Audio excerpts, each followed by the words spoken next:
I had resolved, as you know, on my return from my first voyage, to spend the rest of my days quietly in Baghdad.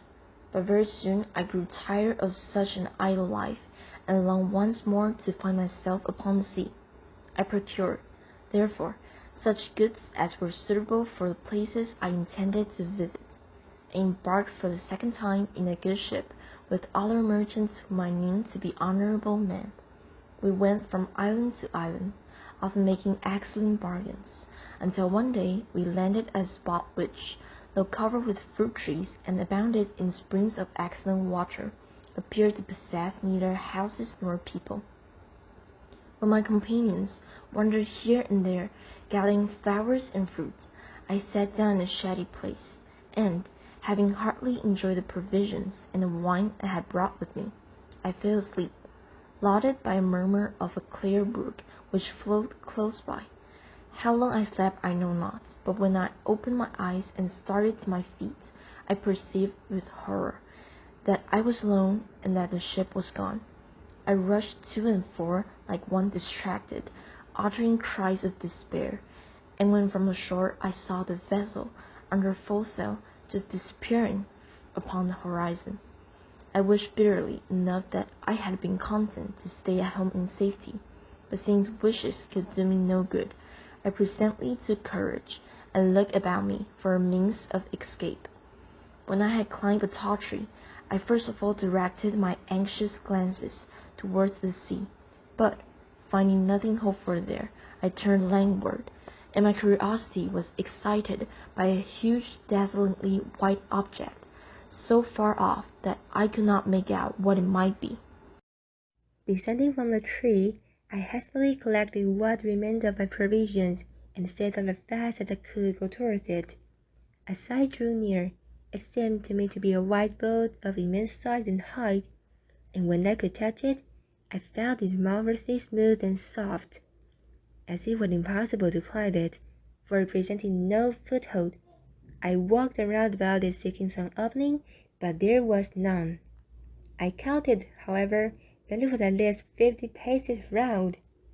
By this time the sun was near setting, but quite suddenly it fell dark.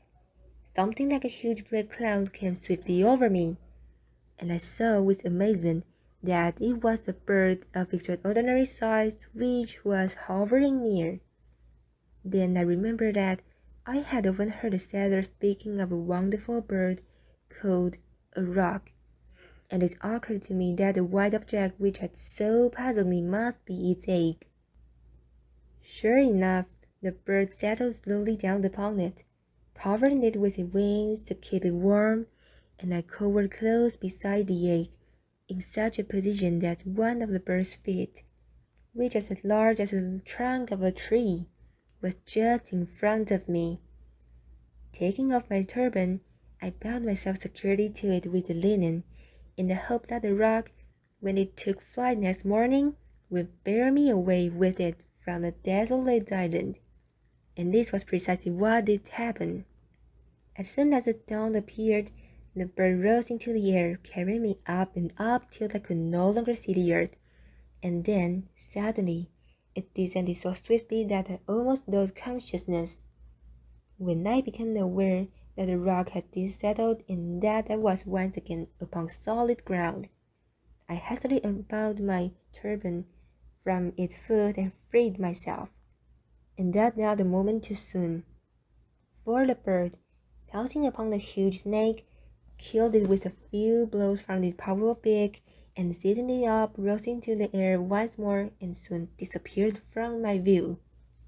When I had dug about me, I began to doubt if I had gained anything by quitting the desolate island.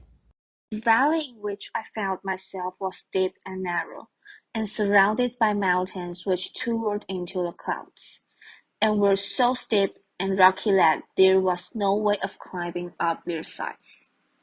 As I wandered about, seeking anxiously for some means of escaping from this trap, I observed that the ground was strewed by diamonds, some of them of an astonishing size.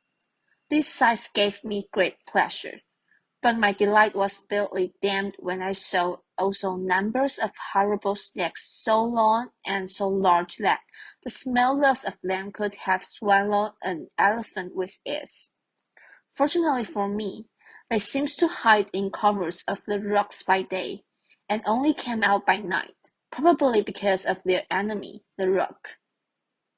All day long I wandered up and down the valley, and when it grew dusk I crept into a little cave, and having blocked up the entrance to it with a stone, I ate part of my little store of food, and lay down to sleep. But all through the night the serpent crawled to and fro, hissing horribly, so that I couldn't sincerely close my eyes for terror. I was thankful when the morning light appeared, and when I judged by the silence that the serpent had retreated to their dens, I came tremblingly out of my cave and wandered up and down the valley once more, kicking the diamonds contemptuously out of my path, for I felt that they were indeed vain things to a man in my situation. At least, overcome with weariness, I sat down upon a rock, but I had hardly closed my eyes when I was startled by something which fell to the ground with a third close beside me. It was a huge piece of fresh meat, and as I stared at it several more pieces rolled over the clefts in different places.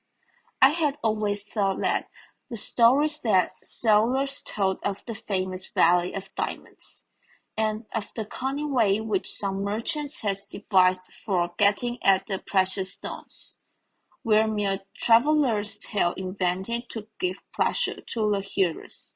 But now I perceived that they were surely true. These merchants came to the valley at a time when the eagles, which keep their eyries in the rocks, had hatched their young.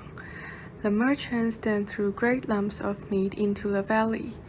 These, falling with so much force upon the diamonds, were sure to take up some of the precious stone with them, when the eagles pounced upon the meat and carry it off to their nests to feed their hungry broods.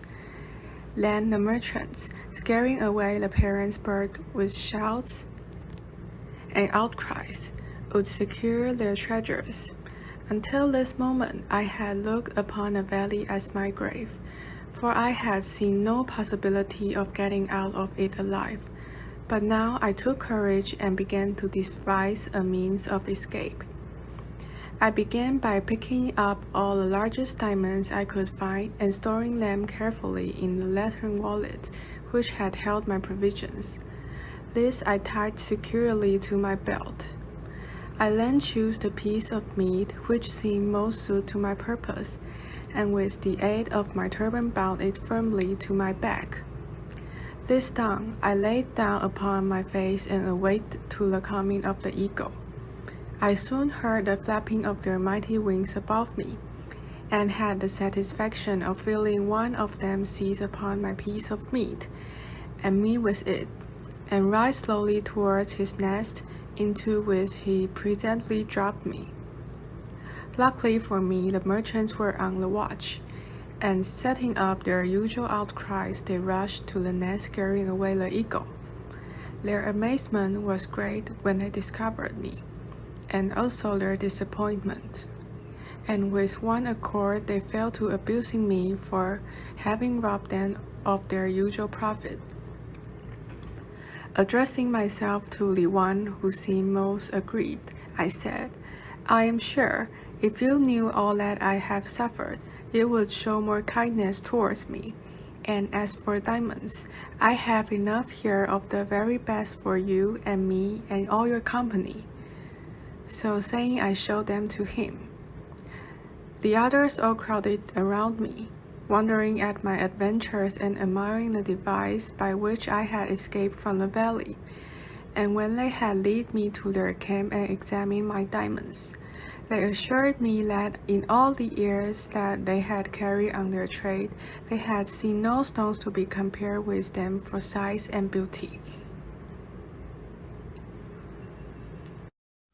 I found that each merchant chose a particular nest, and took his chance of what he might find in it, so I begged the one who owned the nest to which I had been carried to take as much as he would of my treasure.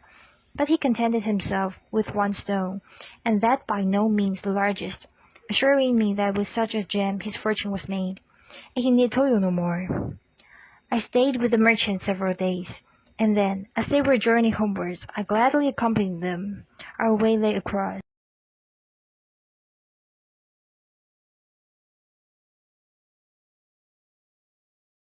high mountains infested with frightful serpents, but we had the good luck to escape them and came at last to the seashore. Thence we sailed to the Isle of Roha. Here the camphor trees grow to such a size that 100 men could shelter under one of them with ease. The sap flows from an incision made high up in the tree into a vessel hung there to receive it, and soon hardens into the substance called camphor, but the tree itself withers up and dies when it has been so treated. In this same islet we saw a rhinoceros, an animal which is smaller than the elephant and larger than the buffalo.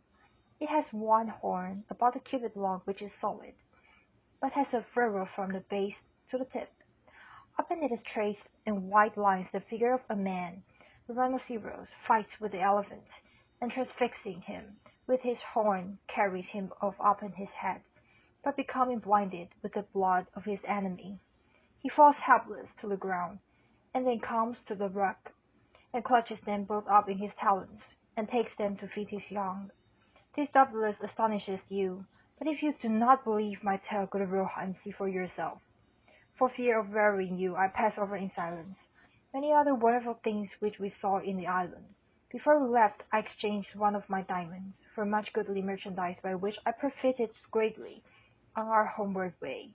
At last we reached Basora, whence I hastened to Baghdad, where my first action was to bestow large sums of money upon the poor. The riches I had gained with so much toil and pain